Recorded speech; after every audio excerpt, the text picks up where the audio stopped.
Maria Callas was probably the greatest opera singer that ever lived. Maria's life that was so particular, so tragic, so painful, so enlightening, so beautiful. How can we share all of those elements with an audience through a movie? My mother made me sing. Onassis forbade me to sing. And now I will sing for myself. The research was really interesting. As always with Pablo, it begins with us hitting the street, really, and trying to walk the footsteps of Maria. We had access to the Onassis yacht, Christina. It was incredible to sort of walk in the same place, the same spaces, see the sort of the famous Onassis dining room that at one point had been this incredible casino for all these people in sort of the late 50s and early 60s. We also went to the Georges Mendel apartment. It was a sort of a spiritual experience to go to all these places, go to the restaurants and walk around the same streets that Maria had. What are you watching? An autobiography. An aria, the third act. And that's such an important part of the research process. It's kind of unique. Normally there's a lot of sort of searching for photographic material and books and articles and interviews, and we did all of that as well. But I do feel it sort of is more enriching when you can actually go to the spaces as well and see what they're like. In many ways, the production designer helps you create what the frame will be by the design of the set. You know, for me, the sets all have a certain theatrical quality. We as an audience can never really know everything about Maria. And so I felt the camera partly saw things. We always find her through doorways, windows, and it's always a moving shot to discover her. Her surroundings were very art-directed. So to find out what her real home was like, beyond that layer of public image, was quite tricky for us. We did have to leave a lot to the imagination. When she looks into the mirror, she's surrounded by this incredible array of artifacts, of ancient artifacts, you know, Greek and Roman. To make those busts damaged in some way, project that idea that she had a very damaged and broken personality in some way. There's many different textures to the film, and that partly comes out of the way she was so photographed through her life, you know, through Ferruccio, her butler, and through her closest friends in Super 8. And then we have the Super 16mm that's done through the Mandrax that's following her. And then we have the 35mm black and white, which is her memory of her past. And then we have the present in color in 35mm. In the edit, we found that we could just navigate these different formats with a lot of fluidity and more guided by emotion, more than just a classical structure. I heard a story once that you burned all your dresses. I burnt my theatre dresses because they were a part of the past. We knew that she had over 400 pairs of shoes. We knew that she had over 1,800 dresses. I think she had 80 pairs of silk gloves, for example. So it was a very extensive wardrobe.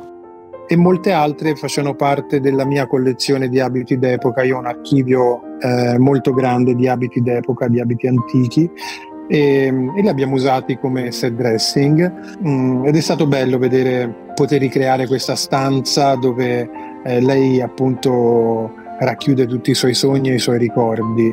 Però l'idea della vestaglia di lana mi è venuta proprio perché volevo che fosse una cosa che la avvolgesse, che la facesse sentire a suo agio in casa, ed ho usato due tipi di lane, una lana piatta ed una lana cashmere, ed ho fatto una lavorazione 3D in modo che in camera non risultasse piatta la vestaglia. Every single arrival at an airport for Maria was an excuse to show off another fashion statement. I just love how she was able to transform herself into all these different looks. She always looked effortless, I felt, and that's something we wanted to recreate. When you have prosthetics applied to a skin and then apply a product over the top, like a paler skin color, which so many times Maria Callas on stage has quite pale skin. But then we had to change back to a young look or to like a natural look, to remove the makeup on top of prosthetics, and then basically restart again.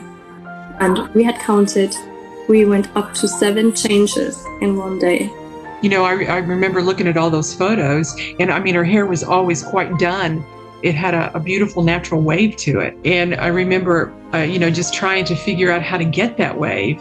I tried several different things because you want it to look natural. So I made rollers out of paper towels and rolled it up at nighttime and then take it down the next day. And that was the wave and that was the curl, the natural look that I felt like emulated what her hair naturally was. And we had all agreed that we always wanted to find the balance between Angelina and Maria. There was a real study in only what has to be done. Not to show off makeup, not to do a bunch of tricks to make it obvious, but what has to be done. If you look closely at my face and Maria's face, adjusting the nose slightly, the dark contacts, what does that do? How far did that take us?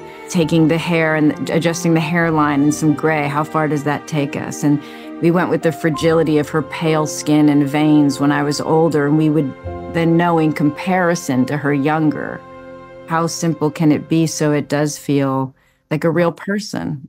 My dream is to see her perform at the amphitheater in Athens. I'm told the acoustics are better than anything in any modern theater. As an editor, it's great to be able to be in control of the music as much as possible in the process and not just like cut something without music and then see what someone else does with it. Because in a musical movie like this, the score plays such an important part. We used the sort of power and the strength of sound to be able to tell the story of cutting between the past and the present. When we hear her in the present day, then obviously we can lean more into Angelina's performance because her performance gave a kind of an emotionality, a sort of presence to that performance. But then when we go back to the past, it was all about Maria Callas in her prime. You got the feeling of the power of her voice.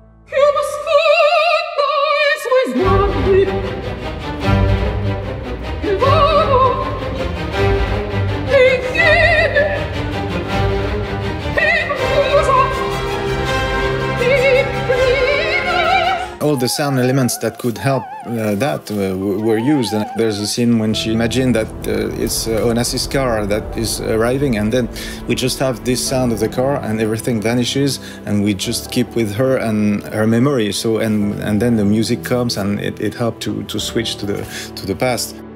Excuse me, sir. May I borrow your wife just for a few moments? I think there is a cue. A lot of the original Maria Callas recordings are kind of in mono, really. So we needed to be able to add another layer to that. So we actually went to Budapest and we recorded again with an orchestra so that when we would cut to these big scenes, to La Scala and places like that, that we could actually feel as though we were in that room. And tell me how it felt to be on stage. An intoxication. Sometimes I thought the stage itself would burn. When we put together the soundtrack album, we all said we have to have some lines of dialogue because Angelina's delivery of those lines is just fantastic. She portrayed so fully and I think had such a clear idea of the character that she was portraying and where she was emotionally on each scene. It was just a pleasure to cut. It's not a dark take on the last days. I think this movie is a celebration of those last days and a celebration of Maria Callas' life.